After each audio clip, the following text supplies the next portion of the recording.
Finally গত বুধবার দিন আমরা পৌঁছে গিয়েছিলাম আমাদের নির্দিষ্ট সেই হোটেলটাতে, আমাদের কাঙ্ক্ষিত হোটেলটাতে। কারণ এই হোটেলে আসার জন্য আমরা খুবই এক্সাইটেড ছিলাম।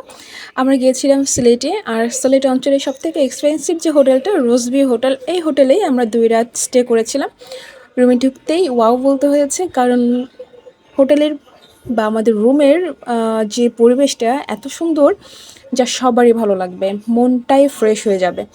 তো এত সুন্দর একটি রুম পেলে কার না ভালো লাগে বলেন? তো যাই হোক, রুমের সুন্দর একটা বেড ছিল, এত সুন্দর করে গুছানো ছিল। আর এই পাশে একটা কেবিন ছিল, কেবিনে আমাদের জিনিসপত্র যা ছিল সেগুলো আমরা এখানে রাখবো। টিভি কর্নারে, টিভির নিচে একটা সুন্দর টেবিল দেওয়া আছে, এই টেবিলটাও তো আমরা আমাদের জিনিসপত্র রাখতে পারবো। আর এই পাশে দুটো সোফা আছে।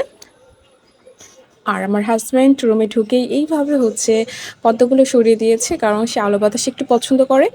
যাই হোক, পর্দাগুলো দেওয়া থাকলে মনে হয় একটু ভালো লাগতো দেখতে পরিবেশটা। আর এই পাশে ওয়াশরুমের ভেতরে একটি বেসিন আছে, বেসিনটা খুব সুন্দর। পাশে বাথটব আছে, এখানে গোসল করার জন্য বেস্ট। বেবির জন্য খুব ভালো হবে, ও খুব এনজয় করেছিল এই জায়গাটাতে।